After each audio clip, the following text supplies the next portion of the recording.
Welcome back, everybody. We're out here in the garage today where we belongs, and I'm looking at this piece of bicycle. It was actually a project that I did once upon a time. I had a little chopper for a young fellow, and I had this left over from the bike that I scrapped to get the forks off of. And I said, well, I've always wanted a garage door opener, so I said I could make a garage door opener out of this if I could get myself enough chain. So I saved it. This was a few years ago, and never did find enough chain. So we'll throw this back in the corner because we came up with another idea. Throw over there where all the junk goes. So anyway, I had a DeWalt demo drill, which is basically a big hammer drill, and I scrapped it, and I didn't really need anything hammering. So we took out all the hammery parts, like this sort of stuff here, and anything electrical and all that old stuff. We didn't need any of that foolishness. And get rid of that, throw it over there too. So what we did, we got ourselves a bit of bed rail. Beautiful bed rail. We love bed rail around here. And we welded it together, and we made a little bracket. And we bolted the demo drill onto the bracket, where the handles goes to.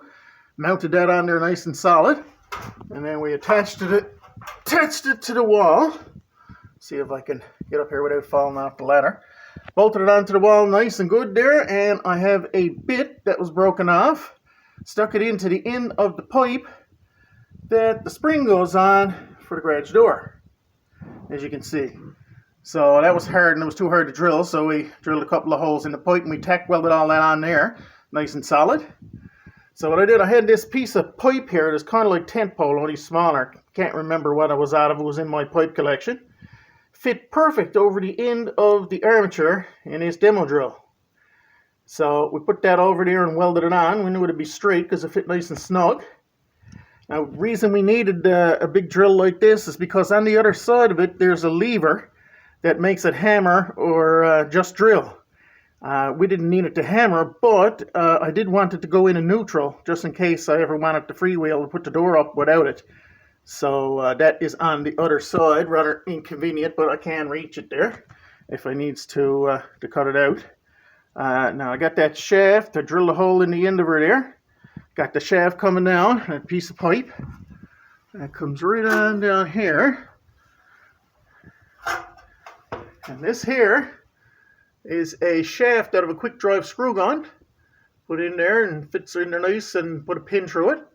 That there is a part of a motor where the bearing goes, and that keeps it nice and straight. And somebody gave me a bucket full of galvanized brackets at one point.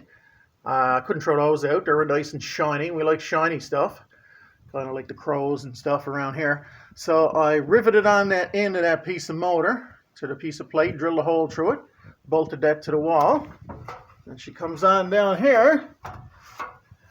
And these shafts are normally thrown out because if the end breaks off or anything like that, this comes right on down here, and we happen to have a hex-shaped end already on this shaft, which is perfect to fit into this DeWalt impact gun. So what we had to do was just jam up the impact mechanism so she doesn't impact, but that's nothing to that. We got that there, and I got another one of those galvanized brackets out of the bracket bucket. Bolt her right to the wall, straight as you can. They don't need to be really perfect because it's kind of out in the ear there anyway. So what we got to do, we got your forward and reverse here, so that's your up and down, and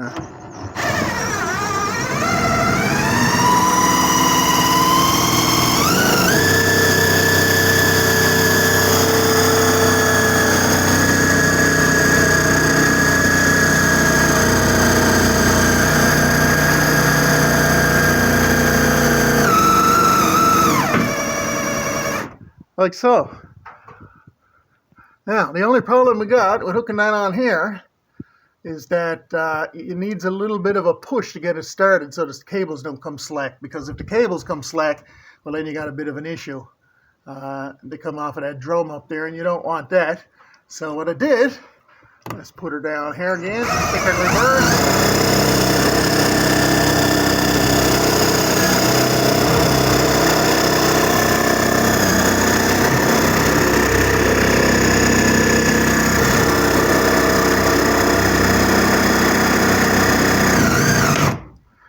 Perfect.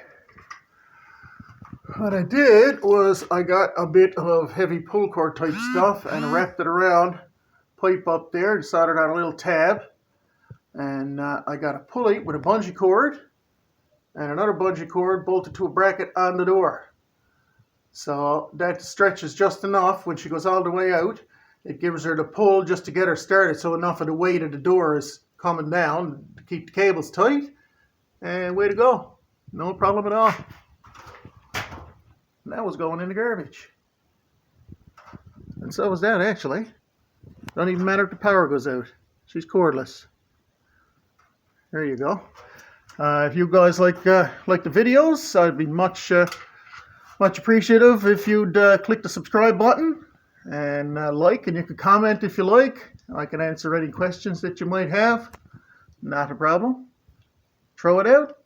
No bye.